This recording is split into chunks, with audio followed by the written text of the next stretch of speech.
Sir कल भी चर्चा कर रहे थे, बहुत दिनों से तैयारी में लगे हुए थे, लेकिन जो मेहमान आने वाले थे जिनके लिए आप पल के सजाए बैठे हुए थे कि आएंगे, उनकी मेहमान नवाजी करेंगे, सारी चर्चाएं होंगी कांग्रेस को लेकर, उन्हीं को रोक दिया जा रहा है। सर पुलिस पहुंच जा रही है फ्लाइट में।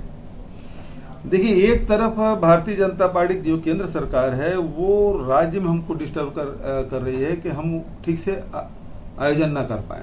इसके लिए तमाम हमारे जो कार्यकर्ता हैं, पार्टी के पदाधिकारी, उसके घर में रेड डाला गया।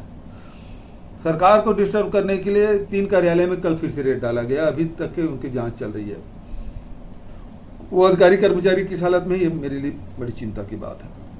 दूसरी बात यह है कि जो हमारे मेहमान आ रहे हैं, जो प्रवक्ता हैं, उसको रोका जा रहा है। और ऐसा कोई बड़ा अपराध नहीं है जिसके कारण से उसको प्लेन से उतारा जाए क्योंकि उद्देश्य से भाग रहे, ऐसी कोई स्थिति नहीं है। इतना बड़ा कोई अपराधी नहीं पवन खेरा जी, वेल नोन पर्सनालिटी है, रोज मीडिया में आते हैं, तो जिसको कोई ना जानता हो छुप जाए, ऐसी कोई ऐसी शख्सियत भी नहीं है। लेकिन उसको वहां से प्लेन से उतारा जाना, इसका मतलब ये है कि भारतीय जनता पार्टी इस महाधिवेशन से बेहद डरी हुई है। किसी न किसी माध्यम से इसको डिस्टर्ब करना चाहती है, असफल करना चाहती है। लेकिन मैं कहना चाहूंगा कि कांग्रेस के कार्यकर्ता और आयोजन समिति के सब साथी इससे और मजबूती के साथ उसमें डटे हुए हैं। और देश भर के जो कार्यकर्ताओं के जो संदेश आ रहे हैं वो यही है कि यह महाधिवेशन सफल होकर रहेगा। सर प्रधानमंत्री जी के पिताजी के बारे में उन्होंने कुछ शब्द कहे, लेकिन ऐसे तो सर राहुल जी के बारे में, कभी सोनिया जी के बारे में, ऐसे तो बीजेपी की तरफ से तो कई ऐसे शब्द आए। ये इतना बड़ा अपराध तो नहीं है कि आप प्लेन से उतार लें।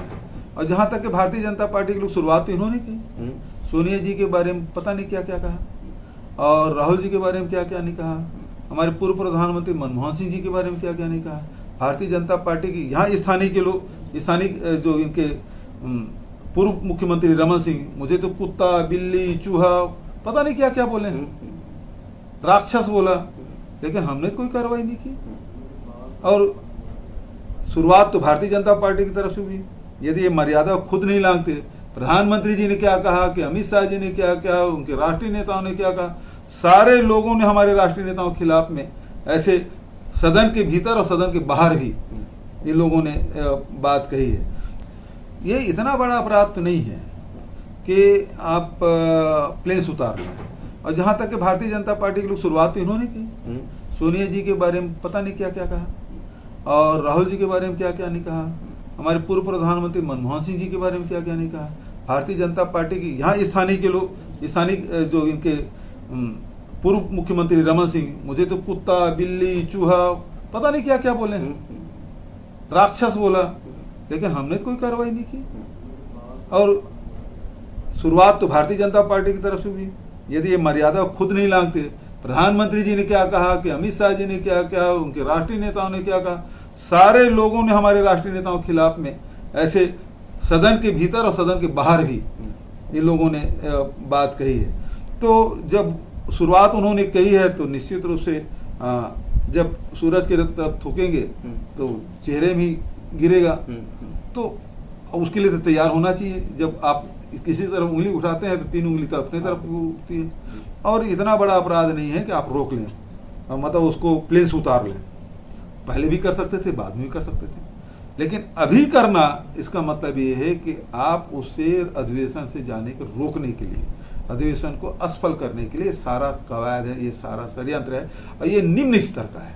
सर जगदलपुर में भी बीजेपी की थोड़े टाइम पहले बैठक हुई, कई बड़े नेता आते हैं, यहाँ से सरकार की तरफ से अभी तक तो ऐसा कुछ नहीं देखा गया कि उनको उनके कार्यक्रम को असफल कभी नहीं। मतलब किस स्तर, मतलब देखिए, उसके जो प्रभारी है वो आए थे, वो बोले यदि भारतीय जनता पार्टी कार्यकर्ता थूक जाए तो कांग्रेस बह जाएगा, ये सब बोला गया। लेकिन हम लोगों ने तो ऐसा कुछ कहा नहीं, किया नहीं। लेकिन अब वो नया रास्ता खोज शुरुआत कर रहे हैं तो फिर दूसरे लोग भी अपनाएंगे, क्योंकि सरकारें तो दूसरे राज्यों, अन्य राज्यों में तो दूसरे दलों की भी है, और आप इस प्रकार से करेंगे तो आपके साथ भी यही होगा। तो ये जो शुरुआत कर रहे हैं वो ठीक नहीं है सर, इससे बचा जाना चाहिए। डरेंगे नहीं, हमेशा एक बात बोल। अरे हम अंग्रेजों से नहीं डरे जी, तो इनसे क्या डरेंगे? हमारे पूर्वज अंग्रेजों लड़े, उसके जेल गए, गोलियां खाई, लाठी पीठ में झेला है, तो और उसके बाद आज़ादी दिलाई है। इनके जो अंग्रेज को मानने वाले से डरने वाले नहीं।